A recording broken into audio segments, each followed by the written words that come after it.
அருமையானவர்கள், நாங்கள் இணைந்திருப்பது சங்கமம் வானொலியின் காலை நேர விடுதலையின் வெளிச்ச நேரம். இப்பொழுதும் டொரண்டோ நேரம் 11 மணி.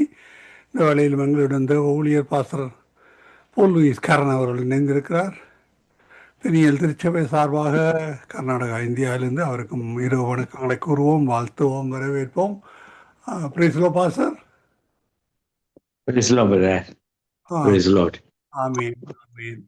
கடந்த கடைசி நேரத்திலே புதன்கிழமை நான் உங்களுக்கு சொல்லியிருந்தேன் பாஸ்டர், இந்த வீக்கில் மண்டே பேங்க் ஹாலிடே, அது ஃபேமிலி டே, அதனால இருக்காதுண்டு நீங்கள் உங்களோட செய்தியில் நான் மறந்துட்டேன்னு நினைக்கிறேன்ப்பா brother. ஓகே. மறந்துட்டேன்னு நினைக்கிறேன். நல்லவங்களுக்கு இன்று முழுக்க மழை ஐஸாக பெய்து கொண்டிருக்கிறது வழியிலே. நான் இப்போ ஒரு பகுதியை கிளீன் பண்ணி போட்டு வந்திருக்கிறேன். மீதியானதுக்கு Okay. வேண்டும். இன்று முழுக்க Okay. ஸ்னோ அல்ல, ஐஸ். ஓ ஐஸுங்களா? ஸ்னோ வலிக்கிறது ஈஸி, ஐஸ்ன்றது மழையும் ஐஸும் சேர்ந்து வரனோட சரியான ஹெவியும். ஆமா, ரோட்டில் ஓடிடாத பல கார்கள் வழுக்கும், அப்படியான காரியங்கள். காரு கேர்ஃபுல்லா ஓட்டணுமே காரு. ஆமா, ஐயோ, ஆமா. அந்த வகையிலே கர்த்தர் தாமே வழி நடத்தி வராங்க. இந்த வேளையில் உங்களிடம் ஒப்படைக்கிறோம் பாஸ்டர், வழி நடத்துங்கள். ஆமீன். God bless you. ஆமென். Thank you brother. வானத்திலும் பூமியிலும் சகல அதிகாரம் படைத்த நசனாகி இயேசு கிறிஸ்துவின் நாமத்தினாலே உங்கள் யாவரையும் நான் வாழ்த்துகிறேன். கர்த்தருடைய ஆசீர்வதிக்கப்பட்ட நாமம் மகிமைப்படுவதாக. நம்முடைய இஸ்ரவேலின் தேவன் அவர் என்றும் மாறாதவர், என்றும் ஜீவிக்கிறவர், ஜீவனுள்ளவர். அவருடைய நாமத்தை உயர்த்தி போற்றி துதிக்க கர்த்தர் கொடுத்த இந்த மகத்துவமான கிரியைக்காக ஆண்டவரை நான் ஸ்தோத்திரிக்க கடமைப்பட்டிருக்கிறேன்.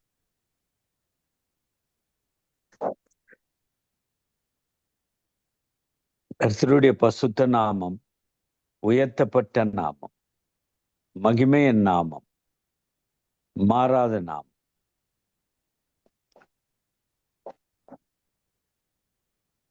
இந்த மாறாத நாமத்தை உறுதியாய் பற்றி கொண்டிருக்கிறவர்களுக்கு கிருபையாய் கொடுக்கின்ற மிக பெரியதான ஆசீர்வாதம்.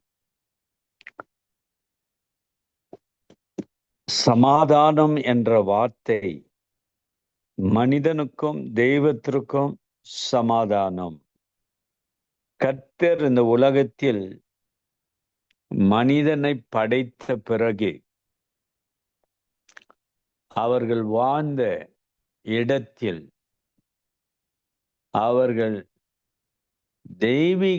தெய்வத்தோடு சமாதானத்தை பெற்று வாழ்ந்திருந்தார்கள். சமாதானத்தின் தேவன் தான் அவர்களை முற்றிலுமாக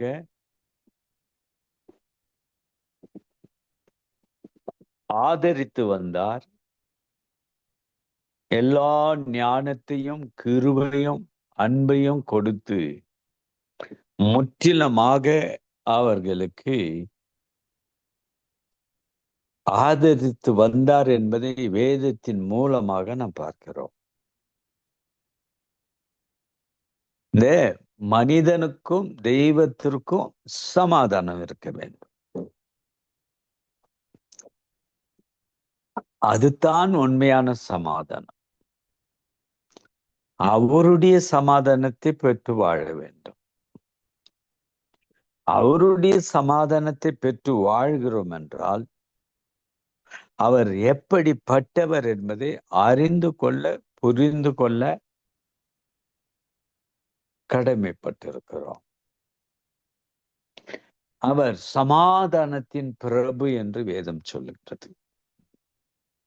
இந்த வேதத்தினுடைய அடிப்படையில் அவருடைய வார்த்தையை நம்பி விசுவாசித்து அவருடைய வார்த்தையின் மீது வைக்கிற நம்பிக்கையின் நிமித்தமாக நாம் அவரோடு ஐக்கியப்பட்டிருக்கிற காரணத்திற்காக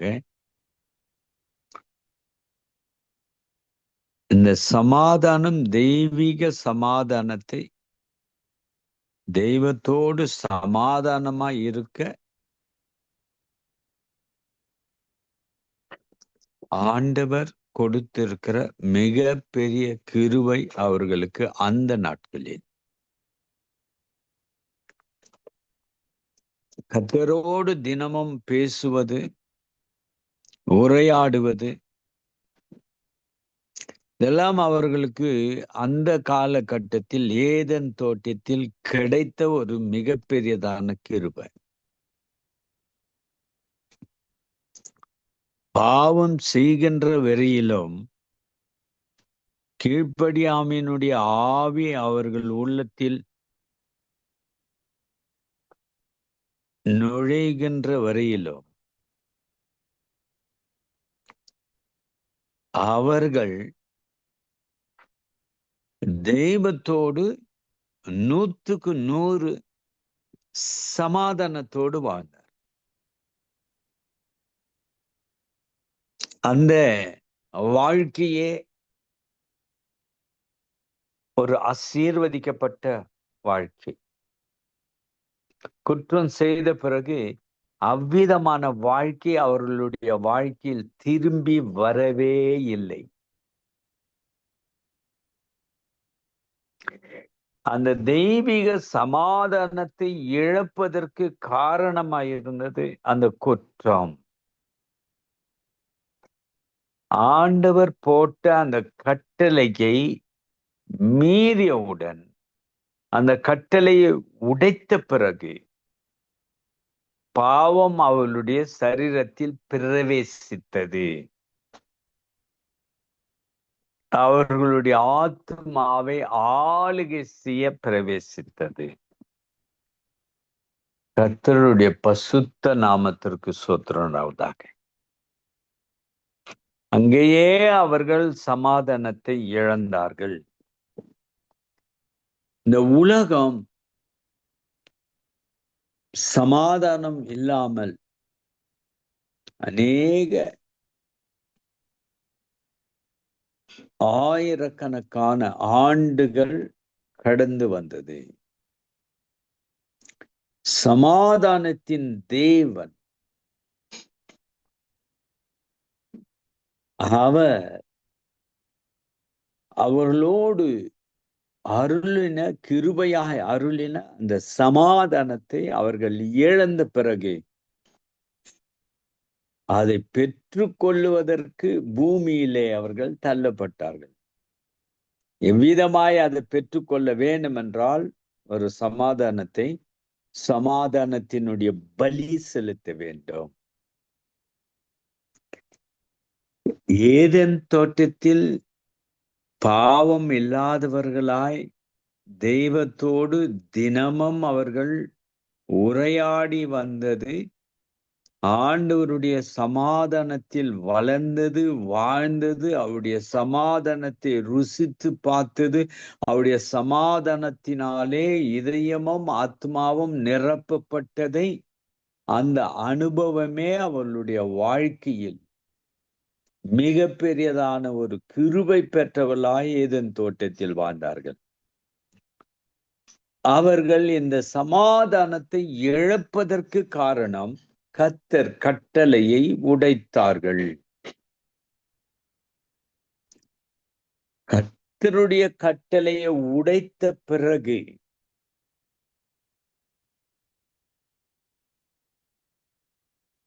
அங்கு உடனடியாக சமாதானம் எடுத்து கொள்ளப்பட்டது.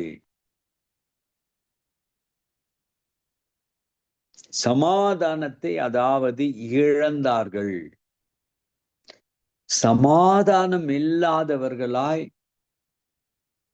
சமாதானத்தோடு வாழ்ந்த, கர்த்தரோடு வாழ்ந்த அந்த இடத்தை விட்டு வெளியேற்றப்படும் போது எவ்வளவு நோவு இருந்திருக்கும், எவ்வளவு வேதனை இருந்திருக்கும், எவ்வளவு துக்கமானது.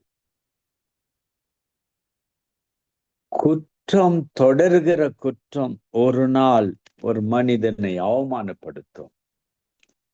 ஒரு நாள் அது பெரிய பிரச்சனையை கொண்டு வரும். அதனுடைய விளைவுகள் அதிகமாக தேவனுடைய சமூகத்தில் காத்திருக்கின்ற பிள்ளைகளுக்கு அருளப்படுகின்ற இந்த கிருபையை பெற்று வாழக்கூடிய கிருபை நமக்கு போதும் என்று வாழ்ந்திருந்த வாழ்க்கை தலைகீழாய் மாற்றப்பட்டு வெளியேற்றப்பட்டார்கள். அது ஒரு பெரிய இழப்பு. இனி அவர்களுடைய வாழ்நாள்ல அந்த இடத்தில் போய் அவர்கள் வாழ்வதற்கு ஆண்டவர் வேலி அடைத்து விட்டார்.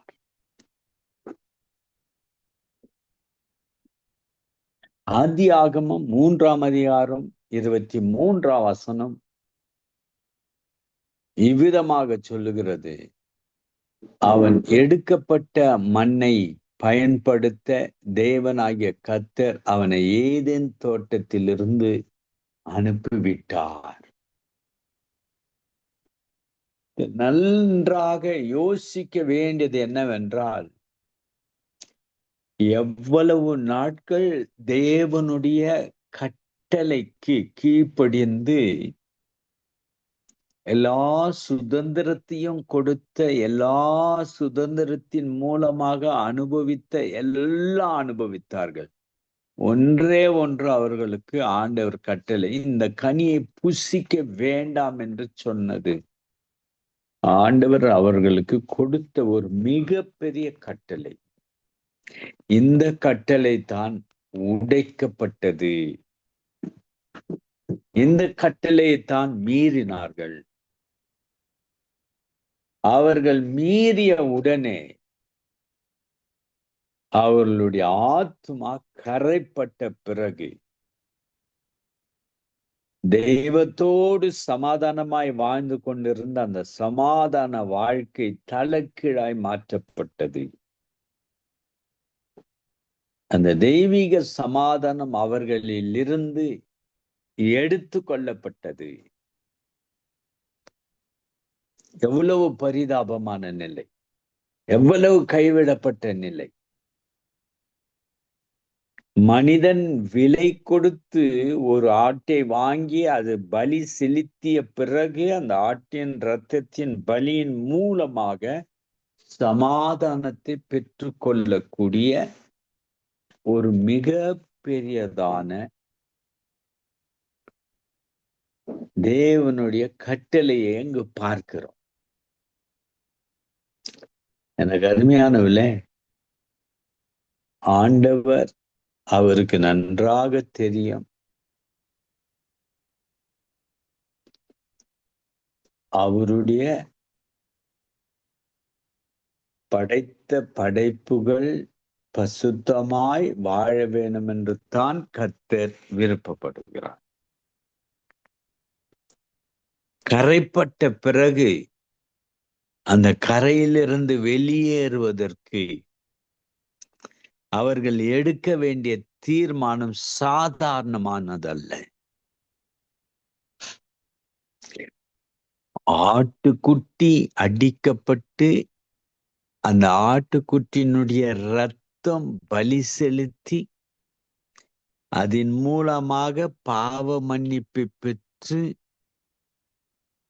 சமாதானத்தின் பலி செலுத்திய பிறகு சமாதானத்தினுடைய வழி நமக்கு அருளப்படுகிறது. சமாதானத்தை பெற்றுக் கொள்ளுகிறோம். ஆகவே அவர்களை தோட்டத்திலிருந்து அனுப்பிவிட்டார்.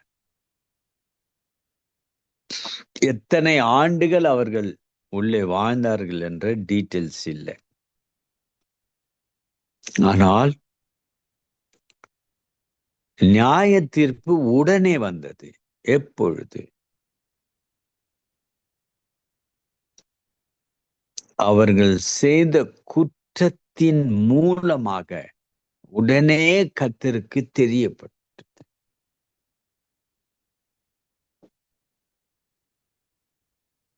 கர்த்தரால தான் ஆகும். அதற்கு ஆண்டவர் இவ்விதமான ஒரு கட்டளையை கொடுத்தார். பலியின் மூலமாக என்னோட ஐக்கியம் வைத்துக் கொள்ளுங்கள். பலியின் மூலமாக வாக்குத்தத்தம் பண்ணப்பட்ட அந்த கானான் தேசத்திற்கு கடந்து செல்லுகிற பிள்ளைகளாய் இருக்க வேண்டும். இந்த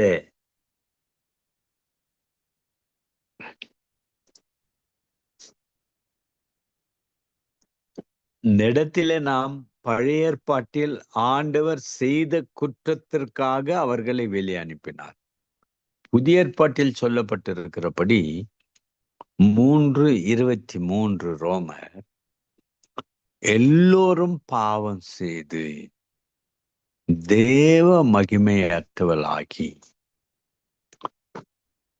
பாவம் செய்த பிறகு மனிதனுடைய வாழ்க்கையினுடைய இழப்புகள் அதிகம். அவன் சமாதானத்தை மாத்திரம் இழக்கவில்லை, தெய்வீக அன்பையும் இழக்கிறான். இந்த தெய்வீக சமாதானத்தை வைத்துத்தான் வாழ வேண்டும் என்று கர்த்தர் விரும்புகிறார். கர்த்தருடைய பரிசுத்த நாமத்திற்கு ஸ்தோத்திரம் உண்டாவதாக. அவர் நல்லவராயிருந்து, வல்லவராயிருந்து, மாறாதவராயிருந்து நம்முடைய வாழ்க்கையிலே இந்த பாவம் நம்முடைய சரீரத்தை ஆளுகை செய்யாமல் இருப்பதற்கு அவர் உறுதுணையாய் நமக்கு இருக்கிறார். கரைப்படக்கூடாது, சுத்தமாய் வாழ வேண்டும், தெய்வ பக்தியோடு வாழ வேண்டும், கர்த்தருக்கு பயப்படுகிற பயத்தோடு.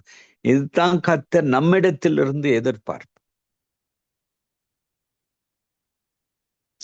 இங்கே பலி செலுத்தினால் ஒழிய உனக்கு பாவ மன்னிப்பு இல்லை என்ற கட்டளையை போட்ட கர்த்தர் அவர்.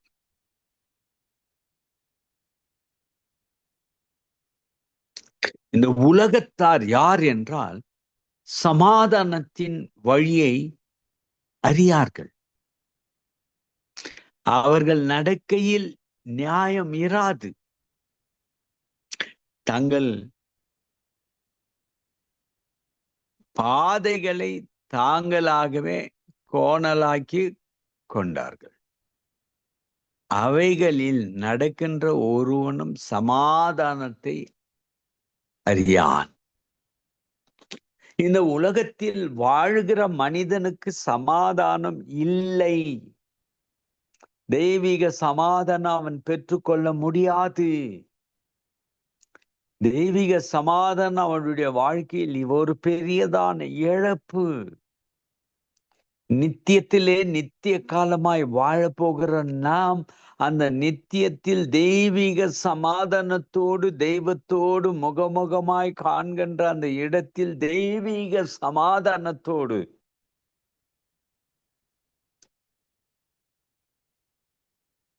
இருக்க வேண்டும். அதுதான் அவசியம் என்பதை கர்த்தருடைய ஆவியின் மூலமாக அருளப்பட்டிருக்கின்ற இந்த வார்த்தைகள் யாவரையும் கவனிக்கிறோம்.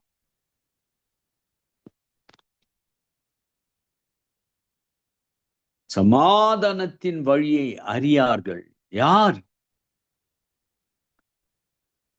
உலகத்தோடு வாழுகிறவன், பாவத்தோடு வாழுகிறவன், குற்றம் தொடர்கிறதோடு வாழ்கிறவன், பயமில்லாதபடி பாவம் செய்கிறவன், துணிந்து பாவத்துக்கு அடிமையாகிறவன்.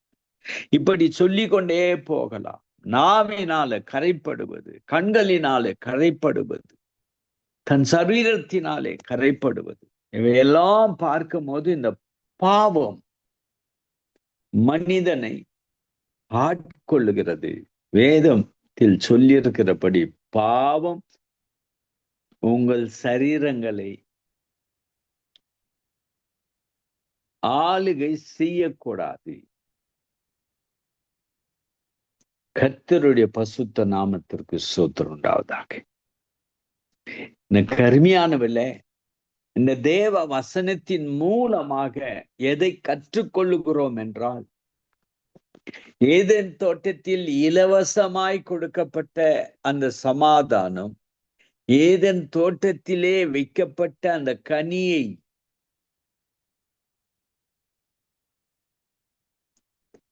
அது உடைக்கப்பட்ட நிலையில் கொண்டு வந்த பிறகு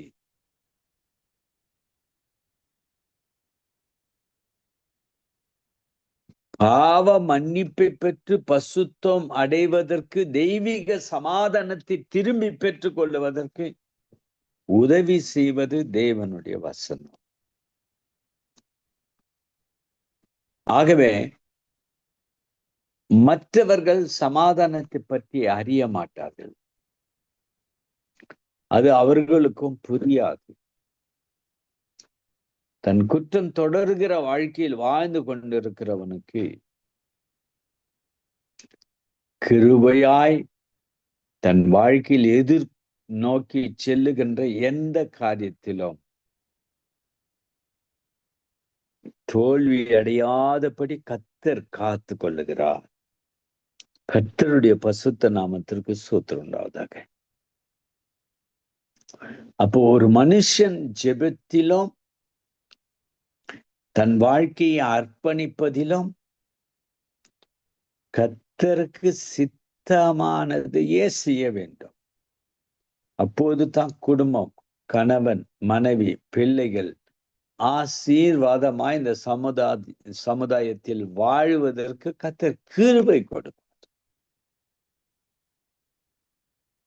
கர்த்தருடைய பசுத்த நாமத்திற்கு ஸ்தோத்திரம். அப்போ அவர்கள் பாவம் செய்த பிறகு அநேகத்தை இழந்தார்கள், இடத்தை இழந்தார்கள், தோட்டத்தை நடந்து உலாவுகின்ற நேரத்தை இழந்தார்கள்,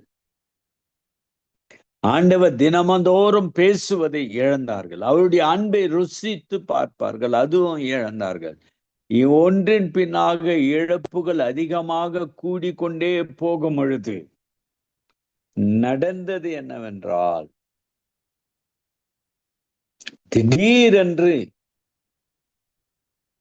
பல குழப்பங்களின் மத்தியில் தள்ளப்படும் பொழுது நீ நம்ப வேண்டியது, கிறிஸ்து என்னும் கர்த்தர் நம்மோடு கூட இருக்கிறார், அவர் வழி நடத்துவார் என்ற தைரியத்தோடு இந்த விசுவாச வாழ்க்கையை தொடர வேண்டும்.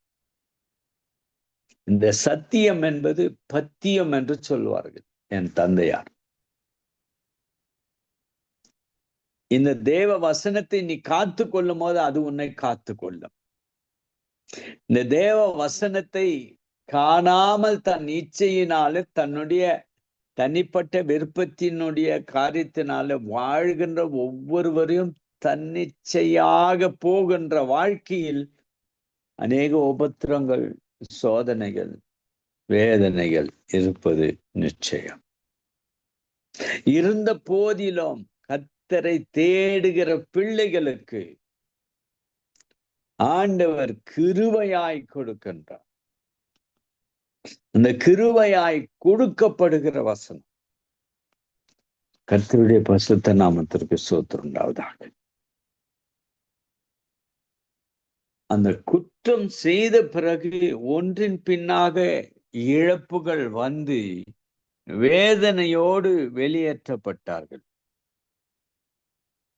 அவர்கள் வாழ்ந்த வாழ்க்கைக்கு ஒரு முற்றுப்புள்ளி, வாழ்ந்த இடத்திற்கு ஒரு முற்றுப்புள்ளி, இனி அவர்கள் அங்கு வாழாதபடி இருப்பதற்கு முற்றுப்புள்ளி வைத்த கர்த்தர். ஆண்டவர் அவர்களை கைவிடவில்லை. அவர்கள் குற்றம் செய்து இருந்தாலும் குற்றத்தை மன்னித்து காப்பாற்றுகின்ற கர்த்தர் அவர் கைவிடவில்லை. கர்த்தருடைய பரிசுத்த நாமத்திற்கு ஸ்தோத்திரம் உண்டாவதாக. அவருடைய நாமம் மாறாத நாமம், அவருடைய நாமம் ஜீவிக்கிற நாமம், அவருடைய ஜீவனுள்ள நாமத்தை தோது கொள்ளுகிற ஒவ்வொரு மனுஷனுக்கும் சமாதானத்தை கொடுக்கிற கர்த்தராய் இருக்கிறார். இந்த சமாதானம் இழப்பு ஏற்பட்ட பிறகு, இந்த சமாதானத்தை இழந்த பிறகு அநேக 1000 ஆண்டுகளுக்கு மேலாக ஆண்டவருடைய கட்டளை சமாதானத்தின் பலி, கர்த்தருக்குடைய வார்த்தைக்கு கீழ்ப்படிந்தால் ஒழிய தெய்வீக சமாதானத்தை பெற்றுக்கொள்ள முடியாது என்பதை திட்டவட்டமாக தேவ வசனம் கூறியிருப்பதை நாம் பார்க்கிறோம். இரண்டாவது பாயிண்ட் என்னவென்றால்,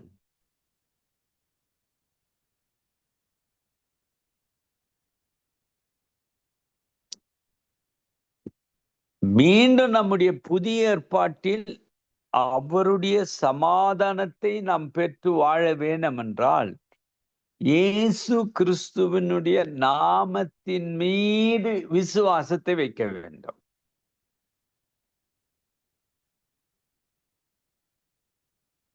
இப்போதான் புதிய சமாதானத்தினால உன்னை நிரப்புகிறார். நம்ம சமாதானத்தை இழந்தோம், ஆனால் கிறிஸ்து என்னும் கர்த்தர் அவருடைய சமாதானத்தையே உனக்கு எனக்கும் கொடுக்க வந்தார். என்னுடைய சமாதானம் என்று உரைக்கிற வார்த்தைகள் இருக்கிறது.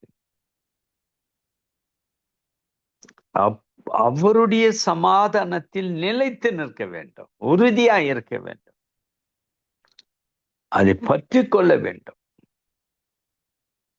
கர்த்தருடைய பரிசுத்த நாமத்திற்கு ஸ்தோத்திரம் உண்டாவதாக. அவர் மாறாத கர்த்தராய் இருக்கிறார். ஆகவே இந்த வார்த்தையை வைத்து நாம் பார்க்கும்போது, இந்த பாவத்தின் மூலமாக கர்த்தருடைய கட்டளை உடைத்தது நிமித்தமாக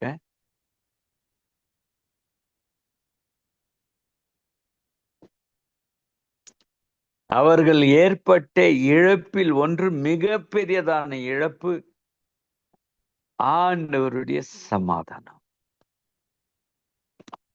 சமாதானத்தை இழந்தார்கள். அப்ப இந்த சமாதானத்தை நீயும் நானும் பெற்றுக்கொள்ள வேண்டும் என்றால், இந்த மல்கியா தீர்க்கதரிசன புத்தகம் வரையிலும் பலிகள் செலுத்தப்பட்டது. இயேசு ஆனவர் இந்த பூலோகத்திற்கு வந்து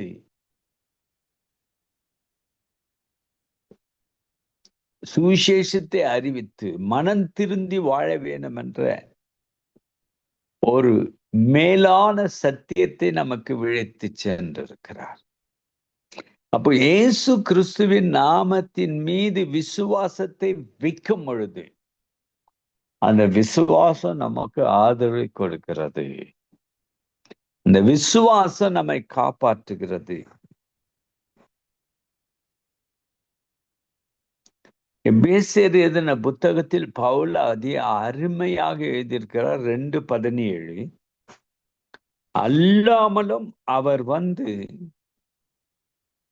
தூரமாயிருந்த உங்களுக்கு சமயமாயிருந்த அவர்களுக்கும் சமாதானத்தை சுவிசேஷமாக அறிவித்தார். தூரமாயிருந்த நம்மை கிறிஸ்து இயேசுவின் மூலமாக அருகாமையில் வருவதற்கு கிருபை பெற்றோம். அவருடைய சமாதானத்தை பெற்று வாழ்கிற பிள்ளைகளாய் மாறிவிட்டோம். அவருடைய சமாதானம் நம்முடைய இதயத்தை ஆளுகை செய்யறதா இருக்க வேண்டும். இதுதான் ரொம்ப முக்கியம். கர்த்தருடைய பரிசுத்த நாமத்திற்கு ஸ்தோத்திரம் உண்டாவதாக.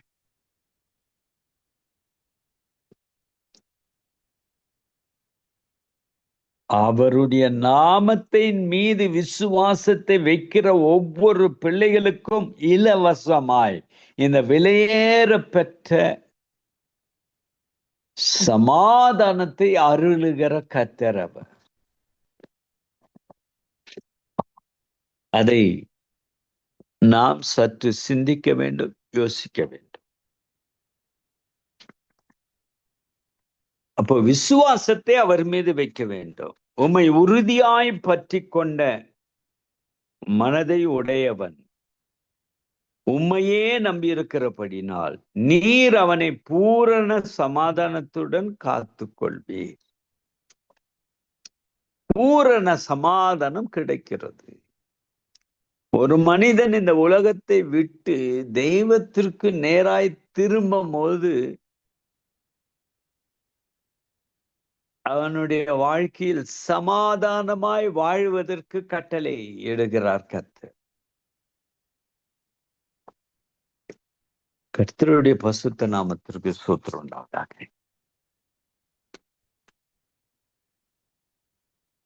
இந்த வேலையிலே அவரை மாத்திரம் நம்பி வாழ்கிற வாழ்க்கையா இருக்க வேண்டும்.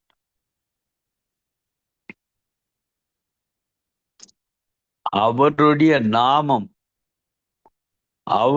நாமம் ஆசீர்வதிக்கப்பட்ட நாமத்தை விசுவாசிக்கிற நமக்கு தேவைகளை சந்தித்து எல்லா வழிகள் நிற்கிற தடைகளை உடைத்து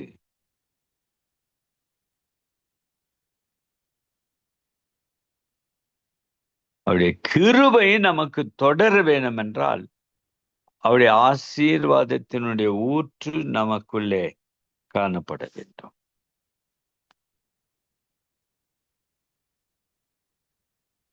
கொலேசியர் 3:15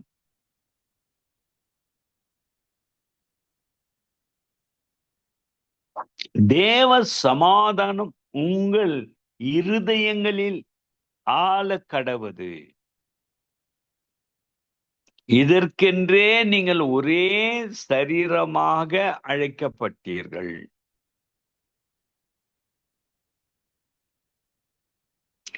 தேவ சமாதானம் உங்களுடைய இதயங்களில் ஆள கடவது. கர்த்தருடைய பசுத்த நாமத்திற்கு ஸ்தோத்திரம் உண்டாவதாக. இந்த இடத்தில் எதை பார்க்கிறோம் என்றால், நம்முடைய இதயத்தில்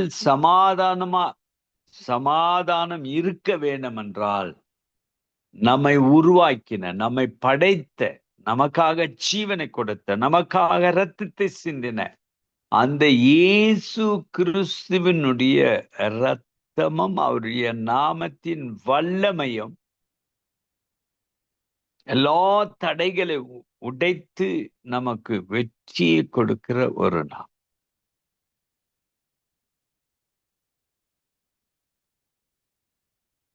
கர்த்தருடைய பசுத்த நாமத்திற்கு ஸ்தோத்திரம் உண்டாவதாக.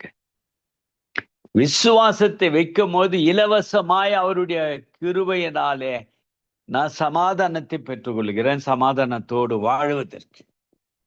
இன்றைக்கு எத்தனை பேர் இயேசுவின் மீது நம்பிக்கை வைக்காதபடி அவர் வேண்டாம் என்று தள்ளிவிட்டு என் குல தெய்வமே போதும் என்று வாழ்கிற கோடிக்கணக்கான ஜனங்கள். இவையெல்லாம் பார்க்கும் பொழுது தனிப்பட்ட வாழ்க்கையினுடைய ஜெபமும் தேவை, ஒரு ஐக்கியத்துக்குரிய ஒரு ஜெபமும் தேவை. கர்த்தருடைய பசுத்த நாமத்திற்கு ஸ்தோத்திரம் உண்டாகும். இந்த இடத்தில ஆண்டவர் பயன்படுத்துவதற்கு கொண்டு வந்த எல்லா விதத்திலும் அவருக்காக பணி செய்ய வந்திருக்கிற ஒவ்வொருவரும், அவருடைய பிள்ளையாயிருக்கிற ஒவ்வொருவரும் என்ன சொல்லப்படுகிறது என்றால், ஒரு நாள் கண்ணீரை விதைக்கிறவன் கெம்பீரத்தோடு இருப்பான். இன்றைக்கு காண்கின்ற எகிப்தியரை நீங்கள் இனி காண்பதில்லை. அதுதான் இவ்வளவு நாட்கள் சமாதானம் இல்லாதபடி வாழ்ந்தேன், இன்றைக்கு எனக்கு ஒரு சமாதானம் கிடைக்கும். அது என்னுடைய இதயத்தை, தெய்வீக சமாதானம் என் இதயத்தை ஆளுகை செய்ய வேண்டும். கர்த்தருடைய பரிசுத்த நாமத்துக்கு ஸ்தோத்திரம் உண்டாகும். கர்த்தர் நல்லவர், கர்த்தர் வல்லவர், கர்த்தர் மாறாதவர், கர்த்தர் ஜீவிக்கிறவர்.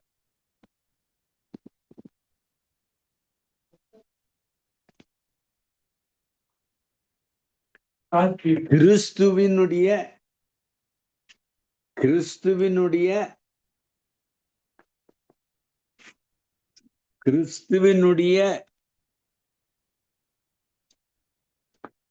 அவருடைய தியாகத்தின் மூலமாக நாம் கிடைக்கப்பட்ட மீண்டும் ஒரு முறை நம்முடைய வாழ்க்கையில் கிறிஸ்து இயேசுவின் மூலமாக சமாதானத்தை பெற்றிருக்கிறோம். இந்த சமாதானம்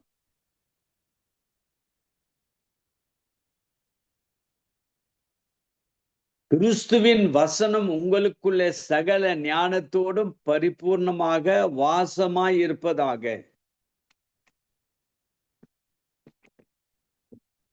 அப்போ கிறிஸ்துவனுடைய வசனம் உங்களுக்குள்ளே சகல ஞானத்தோடும் பரிபூர்ணமாக வாசமாய் இருப்பதாக. அப்போ தேவ வசனம் எங்கு வாசமாய் இருக்கிறதோ அங்கு தெய்வீக சமாதானமும் நிரப்பப்பட்டவர்களாய் இருக்கிறோம். கர்த்தருடைய பரிசுத்த நாமத்திற்கு ஸ்தோத்திரம் உண்டாவதாக. இஸ்ரவேலின் தேவன் மாறாத தேவன், ஜீவிக்கிற தேவன், ஜீவன் உள்ள தேவன். அவருடைய நாமத்தை உயர்த்தி துதிக்க கடமைப்பட்டிருக்கிறோம். வசனம், அவருடைய வசனத்தை வாசிக்க வாசிக்க கிருபை பெருகும். அவருடைய வசனத்தை வாசிக்க வாசிக்க நன்மை பெருகும். அவருடைய வசனத்தை வாசிக்க வாசிக்க கிருபை பெருகும். அப்போ இந்த கிறிஸ்துவினுடைய அன்பை விசுவாசத்தின் மூலமாக எடுத்துக்கொள்ளுகிற நாம் நம்முடைய இதயத்தில் தெய்வீக சமாதானம் ஆளுகை செய்ய வேண்டும். நம்முடைய உள்ளத்தில், நம்முடைய ஆத்துமாவில் அவருடைய வசனம் வாசமாயிருக்க வேண்டும்.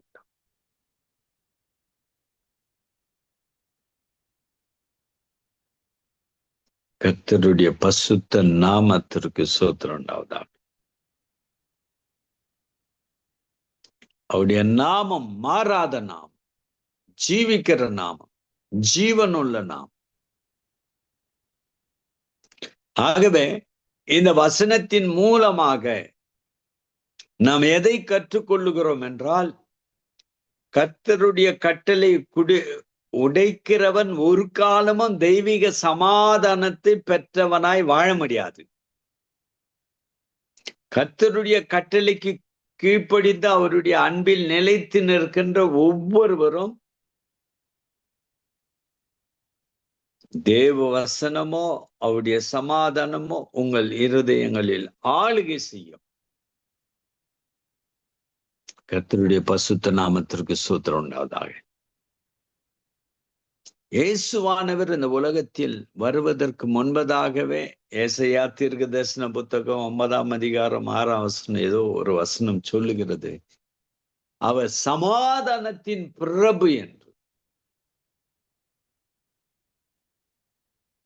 ஆகவே சமாதானத்தின் தேவன் தாமே.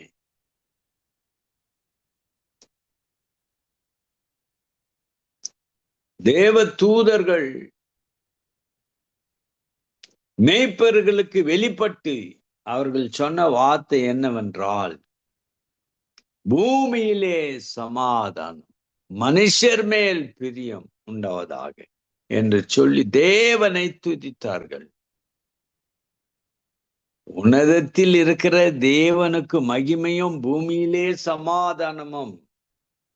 அப்போ உன்னதத்தில் இருக்கிற பிதாவுக்கு ஒரு மகிமை செலுத்திய பிறகு வாழ்ந்து கொண்டிருக்கிற இந்த பூமிக்கு கர்த்தர் கொடுக்கின்ற வார்த்தை என்னவென்றால், பூமியிலே சமாதானம்.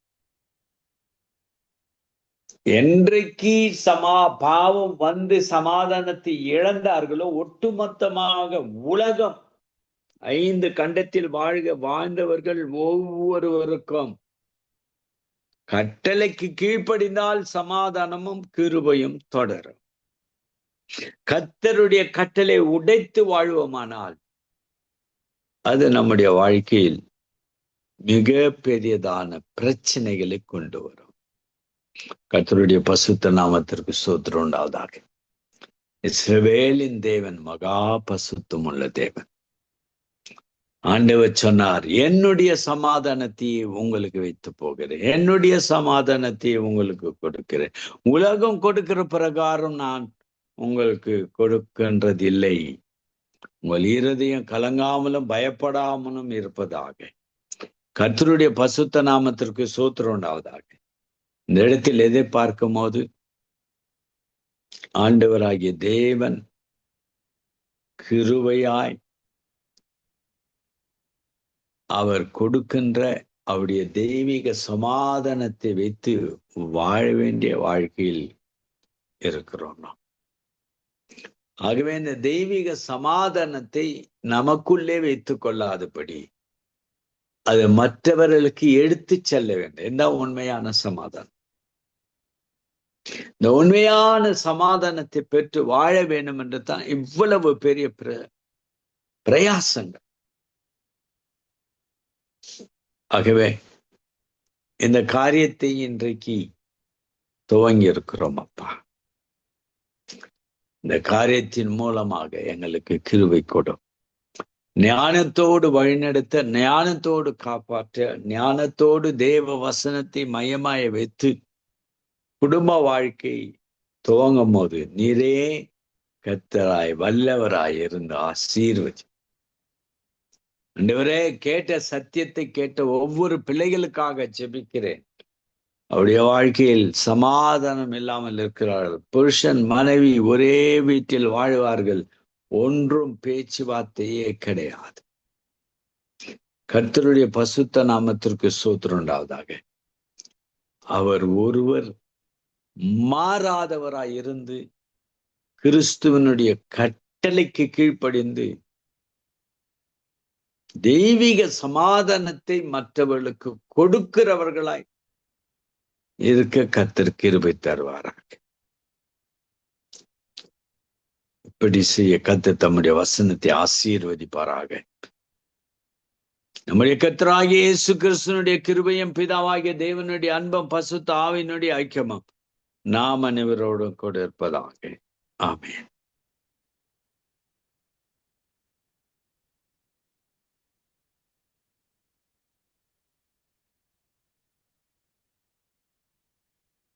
கர்த்தருடைய பசுத்த நாமத்திற்கு ஸ்தோத்திரம். பிரைஸ் தி லார்ட் ஐயா.